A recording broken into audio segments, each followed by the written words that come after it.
The human ambassador's gamble. The Galactic Forum had never been silent this long. The air shimmered with tension as the chamber's curved walls pulsed softly with light from alien biostructures. 1,000 species floated, hovered, or perched, in silence watching as the human delegate stepped forward. She wore a clean navy blue uniform and carried only a tablet. No weapons, no guards. Just her, Representative Mira Thorne, Earth's first ambassador to the Council of Sentient Systems. Some snorted, others whispered. One of the lizard-like elders chittered to his neighbor. Primitive, they still breathe oxygen. She heard. It smiled faintly and continued toward the center podium, standing before the council core. 5 species who judged all applications to the Intergalactic Alliance. The head of the core, a crystalline being with 6 radiant wings, regarded her silently before speaking. Representative of Earth, it said in a voice like wind through chimes. Your species is new, Mira bowed exactly as protocol dictated. We are, yes, but we've always been fast learners. Another chuckle, less mocking this time. A gelatinous delegate oozed its form sideways. So fast you haven't mastered peace among yourselves. Mira didn't flinch. That's why we're here, to learn, to grow, and perhaps to offer something in return. The crystal leader blinked. You mean like combustion engines and primitive politics? Perspective, Mira replied evenly. And courage. A murmur passed through the delegates. Mira tapped her tablet. But I'm not here to beg for approval, I'm here to ask for permission. That quieted them. I've reviewed your threat dossiers. One stood out. She brought up a hollow. A massive dark creature appeared. Long limbs, razor-edged appendages, 6 glowing eyes. The room darkened as instinctive fear rippled through the chamber. Designation? Coralthon, Mira said, or as some of you call them. The Eaters. Dozens, hissed, clicked, or recoiled. They destroy everything. A floating gas being rasped. You can't reason with fire. You've tried force, Mira said. It failed. You tried containment. That failed too. The crystal leaders. Tone darkened. We lost over 1 million lives trying to communicate with that species. No one has survived direct contact. Mira raised her eyes. Then let me try something no one has. The room exploded in chaos. Delegates shouted, wings beat the air. Lights shifted red. Mira waited, she didn't argue, she just stood there. When the crystal leader's voice finally rose again, it carried the weight of centuries. If you fail, Earth will never be considered for membership. I understand. And your life? I offer it freely. The chamber went still again. Finally, after a long pause, the crystal leader spoke one word. Granted. Mira turned, walked back through the chamber's long corridor, her heart racing. Back on the observation deck, her aide, young Corporal Jane, was pale. You're insane. No, she said, watching the stars through the glass. I'm just human. Far below, in the secure sector of the research labs, the Coralthon containment field shimmered faintly. No one had approached it in weeks. Mira would be the first. But not to kill it, not to study it, to speak to it, and the galaxy would never be the same. The first encounter, Mira stood before the containment chamber's reinforced observation window. The room beyond was dim, designed to simulate the pitch-dark void, the Coralthon preferred. The alien itself lay in the center, massive, coiled, and perfectly still. Its black reflective skin shimmered faintly under the ultraviolet strobes embedded in the walls. 6 red eyes blinked slowly, deliberately. Watching. Scientists behind her whispered warnings. Bio readings, heat signatures, theories on aggression, levels. None of it mattered now. Mira wasn't here to analyze, she was here to connect. Status? She asked. Containment holding at full integrity, said Chief Researcher Valen, a feathered avian hybrid who had studied the Coralthon for 7 years. You'll enter the isolation vestibule alone. If it breaches the inner gate, the failsafe will vaporize the entire chamber. Mira nodded, unfazed. Valen ruffled his feathers uneasily. Are you sure about this? No, she said. But I'm certain we'll never learn anything new if we only repeat old mistakes. The airlock door slid open with a heavy hiss. Mira stepped inside, leaving behind the safety of reinforced barriers and expert theories. The inner gate closed behind her. She was alone now, save for the most feared predator in the galaxy. The creature stirred. Mira knelt slowly, making herself smaller. Not submissive, but non-threatening. She didn't break eye contact. Animals on Earth had taught humanity that lesson long ago. Respect the space. Respect the gaze. The Coralthon lifted its head, curious. Its 6 legs flexed, muscles tensing under its obsidian shell. It didn't attack. Not yet. Mira reached into her suit's pocket and retrieved a small object. A pulse emitter, hand-built to mimic rhythmic frequencies. Not aggressive, just communication. She pressed a button. A soft vibration pulsed in the air, subsonic, barely audible to human ears. The Coralthon froze. One eye blinked, then another. It responded with a low clicking thrum from its thorax. Not language, at least not in the traditional sense, but not random either. It was mimicry. Mira smiled softly. You hear me, don't you? Another thrum. This one closer in tone to her own pulse frequency. The creature was answering. Behind the containment glass, council monitors lit up wildly. Dozens of delegates observed in real time, watching the impossible unfold. The Eater of Worlds was engaging. Mira stayed, crouched. Slowly, she lowered the emitter to the floor and slid it forward. The Coralthon tilted its head, then inched, closer, one limb at a time. When its claw gently touched the device, it paused, clicked once, and echoed the pulse. Then it did something no one expected. It chirped, a sharp, almost melodic sound, brief and intentional. It wasn't mimicry. It was original. The Coralthon was trying to create a new signal. Mira's breath caught. She reached for her second device, this one designed to modulate light in rhythmic pulses. She activated it, casting soft flashes in a sequence based on Earth's Morse code.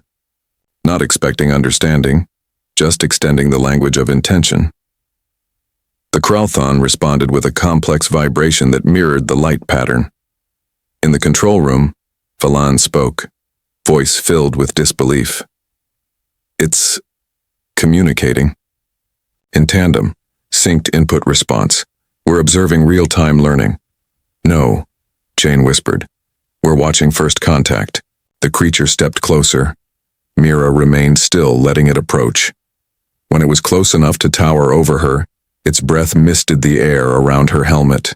Warm, heavy, but not hostile. She extended a gloved hand slowly, fingers spread. It leaned in, sniffing. Then, in an astonishing gesture, it pressed its forehead lightly against her palm. The gesture lasted only 3 seconds. But in those 3 seconds, 1,000 years of galactic fear began to fracture. Back in the council chamber, the reactions were instant. Some wanted the project halted, afraid it would embolden the predator. Others demanded immediate funding and research expansion. But one voice cut through the noise, the crystalline council leader. Let the human continue, it said. The predator has heard her. That night, Mira returned to her quarters exhausted, but exhilarated. She reviewed the recordings again and again, each time more certain. This was only the beginning. She looked out at the stars from her window and whispered softly, You're not a monster, are you? You're just alone.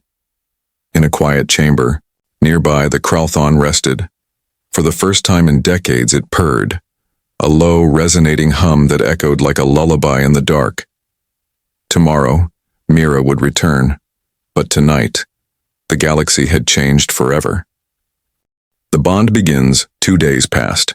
Each visit, Mira entered the containment chamber the same way, slow, calm, deliberate. The Coralthon, now designated Specimen Arl 9, no longer crouched with tension when she entered. It waited. It anticipated. It greeted her, but Mira had stopped calling it specimen in her private logs. She had given it a name. Ro. Ro wasn't just mimicking anymore. It was adapting.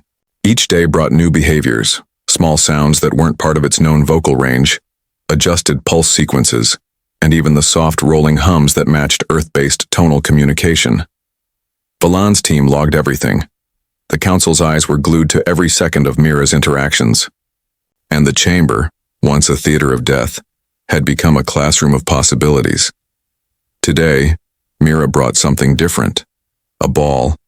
It wasn't special, just a polymer sphere embedded with light-diffusing nanofibers, but it bounced and glowed, and responded to movement. When she rolled it across the floor, Ro didn't pounce. It watched, tilted its head, and nudged the ball gently back.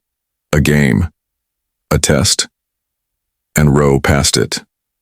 "You're not just intelligent," Mira whispered. "You're playful."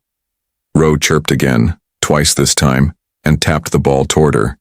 Their version of a smile, she thought. That afternoon, she returned to the council chamber for her first formal debrief. "This creature, this predator," began a council member with silvery skin and compound eyes, "has devoured entire colonies. Do you expect us to believe it plays catch?" Mira nodded without hesitation. "Yes, because it's never had a reason to do otherwise before now. No one ever tried." The crystalline leader remained silent, watching her closely. Mira tapped her tablet. Footage played of Ro initiating contact, nose nudges, harmonic hums, even turning its body sideways to mimic a non-aggressive pose. All learned behaviors, all new. "I'm proposing something bigger," she said. "Let me take Ro out of containment." A storm erupted instantly. Shouts, protests, outrage. Even Valen stared at her in disbelief. "You can't be serious," someone yelled. "That thing is a living weapon." "And how long do we keep living weapons locked up?" Mira countered. "If we never give them a chance to be anything else?" The chamber boiled over, but the council leader raised a glowing hand calling for silence. "Explain your proposal, human." Mira straightened. "Not into the public. A controlled environment. One of your planetary preserves. Full monitoring. Minimal interference." "To do what?" The gas being hissed. "To prove that this isn't just mimicry. That trust goes both ways. That we can learn from each other." She paused, then added softly, "Because if one can change, maybe others can too." The council leader studied her for a long moment, then nodded once. "Approved. Under conditions. The habitat must be secure. No flight capability, no other species nearby." Mira smiled. "That's all I need." The ship assigned for the transfer was small. No crew, just Mira, the pilot AI, and a massive life form sedated in a containment field. The destination: a quiet moon orbiting the gas giant Thal 6. Atmosphere: breathable. Terrain: forested, untouched, perfect. They arrived at dawn. Mira stepped onto the soil first, testing her surroundings. She checked the sensors, reviewed the exit protocols, and then unlocked the containment bay.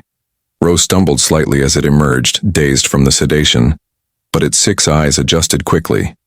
It sniffed the air, scanned the horizon, and then looked at her. Mira knelt again, just like the first time. Ro approached slowly.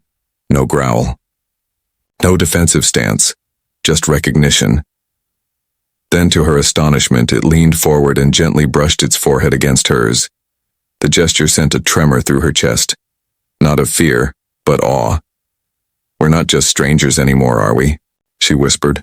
They explored the forest together. Mira walked. Ro followed. She examined the flora. Ro observed.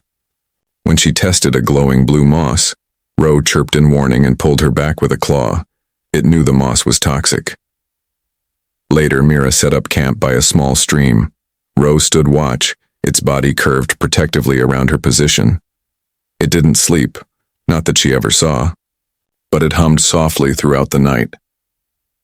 When morning came, Mira sent a coded message to the council. Progress exceeds expectations. In the following days, their routines solidified. Ro taught Mira what sounds indicated approaching storms. Mira taught Ro hand signals. Ro responded by mirroring her tone, creating simple vocal words. Then came the breakthrough. One afternoon, Mira slipped while collecting data samples on a steep ridge. She tumbled, caught her leg in a split rock, and couldn't move. She cried out. Within seconds, she heard it. The heavy, rhythmic thump of claws tearing across the ground. Ro bounded into view, eyes wide. It didn't hesitate. It pushed the rocks away with precision, not violence. Then ever so gently it nudged her leg free. When she winced, it pulled back, rumbling softly, a questioning tone. "I'm okay," she murmured. Ro lowered itself, offering its back. She climbed on. And for the next 3 kilometers, the galaxy's deadliest predator carried her like a wounded cub, gently, slowly, with care. Back in the outpost, Mira limped to her console and made another recording. Ro protected me. Voluntarily, intelligently. This isn't training, it's empathy. She looked over at the massive creature now resting outside the glass window. It wasn't watching the stars. It was watching her, and for the first time, Mira felt not like a scientist, but a friend. The change had begun, and the galaxy had no idea what was coming next. The trial of trust, the morning sun filtered through the thick canopy of Thal-6's forest moon, casting golden rays on dew-drenched leaves. Birds chirped in the high branches, and Mira's boots crunched lightly on mossy ground as she moved beside, Ro now freely navigating the preserve without restraint. She was no longer an experiment to him, nor was he one to her. Mira's limp had improved, but she still leaned on a walking stick crafted from native driftwood. Ro had been the one to find it, dropping it at her feet like a gift. She had accepted it with a soft laugh, and the creature had chirped in return, his eyes, 6 in all, reflecting the light like polished garnets. Their bond had evolved beyond signals and mimicry. Now, it was instinct. Ro walked when she walked. He stopped when she froze. He hunted nearby prey, but never in her presence. And when she slept, she awoke to him watching over her like a guardian of old myth. The data transmitted to the Galactic Council had been undeniable. Ro demonstrated advanced problem-solving, emotional response patterns, and what Mira argued was emerging compassion. But compassion didn't fit neatly into a scientific model. That was where the resistance began. Back in orbit, aboard the Council's observation ship, arguments flared again. Some demanded the experiment be ended. They called it reckless, even delusional. Others, fewer in number but rising in influence, argued it might represent the start of something revolutionary. "We have predators in the Council," Mira said during her latest transmission. "Species with fangs, with venom, with primal instincts. Yet we do not judge them by what they were. We honor what they've chosen to become." The crystalline leader tapped long fingers together, watching the footage again. Ro nudging Mira forward to protect her from a landslide. Ro curling around her as a storm approached. Ro gently resting a claw on her shoulder when she cried after reading a report of Earth losing a deep space vessel. He comforted her. That wasn't programming. That wasn't mimicry. That was care. The Council finally agreed.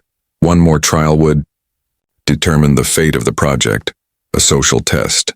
A small team of hand-selected beings from 3 species would accompany Mira back to Thal-6. Ro would be introduced to them under observation. No weapons, no cages, just trust. Mira didn't sleep the night before the landing, neither did Ro. He sensed her anxiety and emitted low-frequency vibrations. They weren't the standard harmonic tones. These were softer, deeper, comforting. She placed a hand on his jaw. "Tomorrow's everything," Ro rumbled softly. At sunrise, the shuttle touched down in a clearing. Out stepped 3 individuals. The first, a squat, rock-skinned Torgal engineer named Zeth, gruff but curious. The second, a multi-limbed Sali translator named Eve, who had studied over 300 languages. The last, a tiny Avaxi diplomat, a floating bioluminescent being named Lumea. They were cautious. Mira had prepared them thoroughly, but the moment they saw Ro, instinct kicked in. Zeth tensed. Ev trembled. Lumea hovered high. Mira stepped forward between them and Ro, signaling calm. Remember, if I believed he posed a threat, I wouldn't have let you land. Ro stood motionless. He didn't advance, he didn't growl. He lowered his head, eyes half-lidded, emitting the soft tone Mira had associated with peaceful greeting. Lumea was the first to approach. Her glow pulsed with curiosity. She hovered just above Ro's snout, her tiny tendrils reaching out, brushing his face. Ro didn't flinch. Instead, he emitted a low chirp, the same tone he gave Mira when offering a gift. Lumea responded with a series of light pulses. No translator needed. The moment was clear. Connection.ev approached next, his limbs twitching nervously. He extended a recording device toward Ro. Ro sniffed it and gently nudged it back. Zeth, however, hesitated. He circled wide, never turning his back but never facing Ro fully either. That thing wiped out half a colony on Voria Prime, he muttered. My cousin was there. Mira's voice was quiet. I'm sorry. I truly am. But this one didn't. Zeth grunted. The tension thickened. Ro didn't react, until Zeth tripped on a root and fell hard. His tools scattered. Ro took one step. Forward. Zeth reached for his belt on instinct, forgetting he wasn't allowed to carry a weapon. Mira shouted, "Stop!" But it was too late. Zeth raised his arm. Ro growled, a deep protective warning, and leapt forward in a blur of motion. Everything froze, but instead of attacking, Ro blocked the fall of a loose boulder dislodged by Zeth's trip. His massive body shielded the injured engineer from harm. Zeth stared up in disbelief, face inches from the predator's fangs. But Ro didn't strike. He backed away. Mira rushed forward, helping Zeth up. Ro stood still, watching, waiting. Zeth looked from Mira to Ro, then back. His mouth opened, then closed, and then, after a long pause, he said one word, "Thanks." That night, they sat around a fire. Lumea told stories in light and color. EOV translated alien poetry. Zeth shared mining songs in a gravelly baritone, and Ro sat with them, beside them, among them. Not a predator, not a test subject, but part of the group. Mira looked up at the stars. For the first time, they didn't feel distant. Tomorrow, she would call the council. She would tell them what she already knew. It wasn't just that Ro had changed, it was that they had, and maybe, just maybe, the galaxy could too. The echo across the stars, the footage was undeniable. A predator once considered unredeemable now sat beside 3 alien species, sharing space and stories under the stars. No restraints, no violence, no fear. Just the soft hum of coexistence. Recorded and broadcast live across the Council's secure network. It spread faster than anyone expected. Clips leaked. Edits went viral. Ro's image, massive, black-scaled, red-eyed, became the symbol of something no one had dared to hope for in centuries. Redemption. On Earth, children watched in awe as the alien beast brought Mira a glowing orb, gently, placing it in her lap. On Zalarath 3, once ravaged by Coralthan packs, veterans gathered in silence to watch the stream, their hate flickering beneath new uncertainty. On the moon colonies of Avaxia, where diplomacy was taught from birth, Neon, schools changed curriculum to include first contact ethics, the Thorn Protocol, and still, back on Thal 6, Mira and Ro continued their quiet work. The Council soon requested something unprecedented, an interspecies summit. Ro would be escorted, unrestrained, aboard a neutral platform near the Council's central cluster. Representatives from every known species would attend, some with skepticism, others with fear, but they would all come. Ro didn't need prompting when the shuttle arrived. He stepped inside with Mira, ducking his massive form gracefully under. the entrance. The moment the hatch sealed, he curled beside her, calm, even curious. "You're becoming a star, you know," Mira teased. Ro chirped once and gently tapped her shoulder with his snout. The journey took 12 hours through subspace. When they arrived, hundreds of ships hovered outside the summit vessel, an enormous spiral-shaped platform the size of a city. Ro was kept in observation during docking, but not restrained. The moment Mira stepped onto the platform, an ocean of camera drones and diplomats surged to meet her. Not all were welcoming. "You've unleashed a weapon," one delegate hissed. "You're rewriting diplomatic precedent," said another. "You're risking everything." Mira didn't flinch. "Or," she replied, "I'm proving we've barely begun to understand what's possible." The summit chamber echoed with tension. At the center stood a single platform. Mira stepped up. Alone at first, she looked around at the watchers, the skeptics, the doubters, and finally she spoke. "You know who I am. You know why I'm here. So let me tell you what you don't know." She tapped her tablet, and the chamber darkened. A projection appeared overhead. Ro shielding Zeth from the falling boulder. Ro nudging Lumea when she grew weak from overuse of bioluminescence. Ro curling protectively around Eve when a storm broke the treetop canopies. Mira's voice rang clear. "We gave a creature a chance, and it gave us everything." Murmurs spread. Then the doors opened, and Ro entered. Not with guards, not in chains. Alone.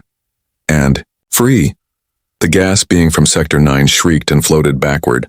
Several delegates bristled, poised to react, but Ro didn't roar, didn't growl. He simply walked to Mira's side and sat. The silence was thunderous. Then, to everyone's astonishment, the crystalline council leader stood, a gesture rare and symbolic. He descended from his dais and approached slowly. Ro turned his head but did not move. The leader stopped just short. "You are not what we feared," he said aloud. Ro responded. 3 chirps, then a vibration so low the floor seemed to resonate. A moment passed. The leader turned to the chamber. "We once named these creatures endlings," he said. "The end of worlds. The end of reason." He looked to Ro. "Perhaps we were wrong." The council erupted, some in protest, others in applause. But something had changed. That night, Mira didn't sleep. She sat with Ro on the upper observation deck, looking out over the spiral, arms of the galaxy. "I don't know what happens next," she admitted. "They'll push back. Some will try to stop this." Ro laid his head in her lap. She smiled, gently brushing the top of his massive eye ridge. "But you're not afraid, are you?" A soft vibration rumbled through him. Comfort. Agreement. The next morning, a new message lit up Mira's console. 3 more Coralthon packs sighted near Federation colonies. No aggression. They're just watching. Waiting. Mira turned to Ro. "They're listening." He looked at her and let out a single short chirp. A word. Not in human language, not in any. But understood all the same. Hope. When the fire comes, the spiral platform where Ro made history had been silent for days. Not abandoned, watched, observed, revered. Something had changed in the way diplomats and security personnel moved. They kept their distance, yes, but no longer with weapons drawn or tension in their backs. Now it was something closer to awe, or perhaps the beginning of trust. But Mira knew peace never came without its enemies. A transmission broke the stillness one night, not from the council, but from a rogue military faction, the Viren Axis, long exiled from the core systems for attempting bioweapon enhancement on predator-class species. Their voice came through encoded, jagged, and cold. "You've made a mistake, and we intend to correct it." 3 council colonies had been marked as targets. The Axis believed Mira's success threatened their agenda. An alliance between humans and the Coralthon would undo everything they'd built in the shadows. Mira stood before the council within the hour. "If they strike, it won't be a skirmish. It'll be genocide," she warned. "We have fleets," replied one delegate with blue-scaled skin. "No," Mira countered. You have deterrence, but deterrence won't stop fanatics. They'll see hesitation as weakness. And what do you suggest? Asked the crystalline leader, though he already suspected the answer. Mira turned toward the rear of the chamber. Ro stood there. Not summoned, not commanded. He had come on his own. I say, she said softly, we let those they fear the most show them what real strength looks like. A vote passed, barely. And just like that, the galaxy's former apex predator was named protector of the very species that once hunted his kind. The battle didn't wait long. Within 2 days, Verane ships appeared above Solara Drift, a civilian research colony with no planetary defenses. Mira was already there on the ground alongside a new mixed team of humans, council officers, and Ro. The council ordered evacuation. Mira refused.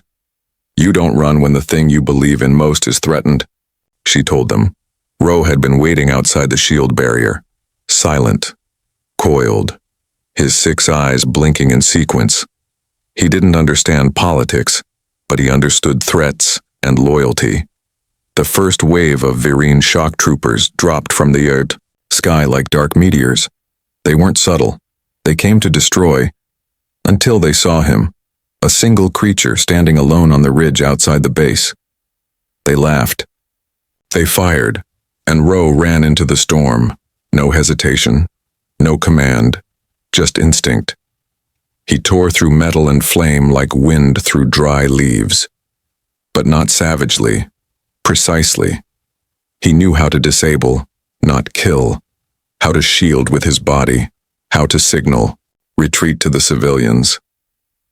Mira followed, rifle in hand, shouting directions to her team. Behind them, families ran, children screamed, fires tore through rooftops. Then a second wave hit. Ro roared, a deep echoing sound that reverberated through the mountain valley. But this time he was not alone. 6 more shapes emerged from the smoke. More Kralthan, not wild, not rogue, voluntary. They'd heard his call. They'd watched from the edges of known space. And now, when the galaxy needed them, they came. The Viren troops froze, their scanners blinked red. Threat level, extreme. But it was already too late. Together, the pack moved as one.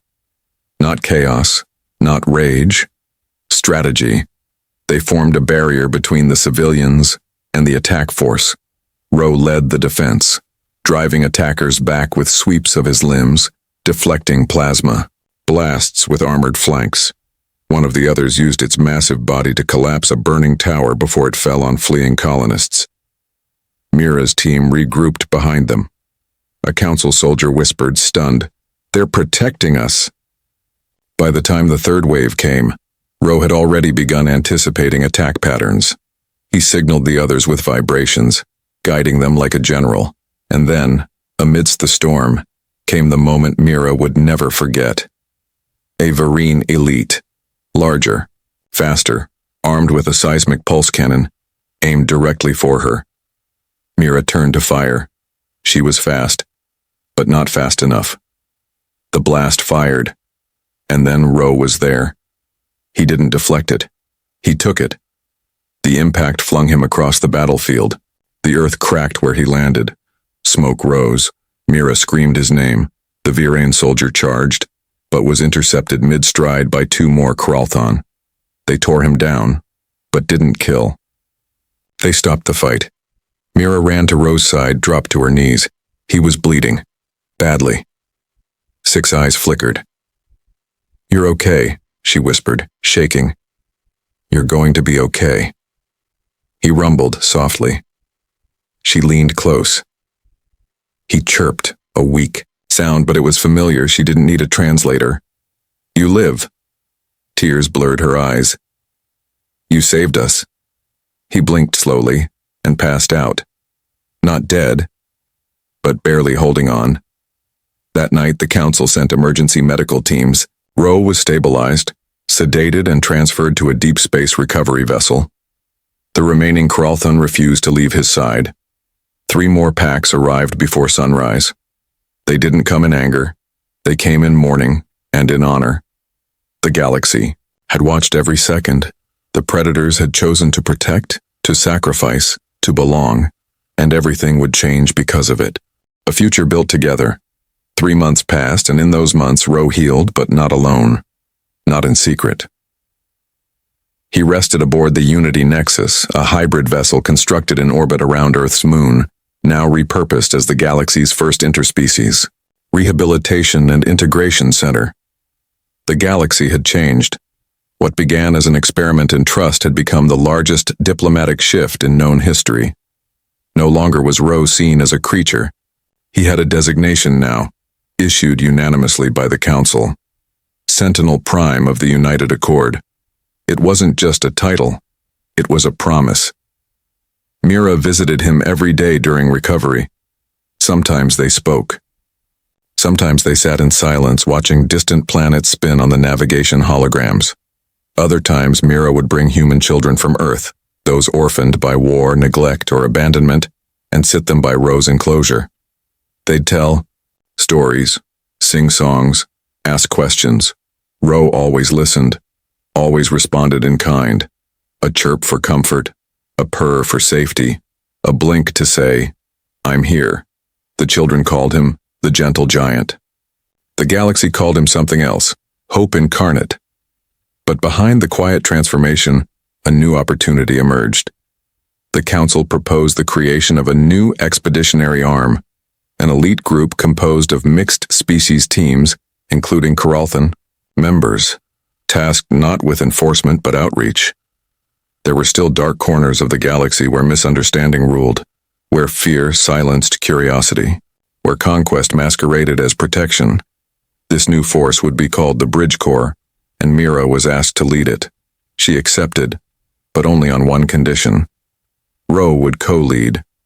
And so, history repeated itself, just as they had stood together. Before the summit assembly, Mira and Ro now stood before the newly assembled Bridge Corps aboard the Nexus flagship, the Harmony Rising. They faced recruits of every imaginable form, winged and scaled, bipedal and floating, vocal and telepathic, each one chosen not for their species but for their belief in one principle. Understanding is stronger than fear. Mira spoke first. "We aren't here to conquer," she began. "We're here to connect, to show those who were told they don't belong that they always have." She turned to Ro, who stood beside her, fully recovered. He stepped forward, looked at the recruits, and let out a sound none had heard before. A combination of chirp and hum and soft growl, a tritone resonance that echoed through every comm, every bone. The translator flickered, then displayed one word: begin. They launched their first mission weeks later. A colony on the edge of known space had gone silent, not from war, but from fear. A native species had emerged from the jungle, towering and silent, refusing all communication. Previous diplomats had failed. Others had disappeared. The Harmony Rising jumped into orbit and deployed. Mira and Ro led the approach. The moment they arrived, the native species surrounded them. Tall, shadow-skinned beings with luminous eyes and no known vocal structures. Most would have raised shields. Ro stepped forward and sat down. He emitted a low purr, steady, deliberate, and slow. A rhythm designed not for aggression but invitation. The natives paused. Mira watched. One of them stepped forward and copied the purr. The rest followed. In the trees above, drums began. Not weapons, communication. A new language, a new bond. That was the first of many. In the years that followed, the Bridge Corps became the most respected force in galactic history. Not because they dominated, but because they listened. Because they carried the legacy of one decision, one friendship, that defied centuries of fear. Back on Earth, statues were raised in honor of Mira Thorne and Ro, not as warriors, but as connectors. In the Council's Hall of Memory, an engraving was added to the Pillar of Turning Points. They did not tame the predator, they invited the predator to become more. Ro never returned to the containment world. He didn't need to. The forest moon where it all began became a sanctuary, a living archive of cooperation and respect, and in the center of it, carved into the cliffside where Ro once stood watch, was a simple phrase written in every known galactic script. We are not what you feared, we are what you hoped for. One evening, many years later, aboard a quiet outpost in an uncharted system, a young recruit approached Mira as she stood with Ro on the upper deck. Commander Thorne, the recruit asked, how did it really start? How did you know you could trust him? Mira smiled and looked at Ro. He blinked slowly, then leaned gently into her hand. She replied, I didn't know. I just believed that everyone, no matter their past, deserves one chance to be more than what they were taught to be. The recruit paused, then asked, and what do you think we'll find out there? Mira looked to the stars. Not monsters, she said softly. Just others waiting for someone to see them like I saw him. Ro let out a soft chirp, and they both turned to the darkness beyond, side by side, not conquerors, not saviors, just friends, reaching out once more to the unknown, together, always.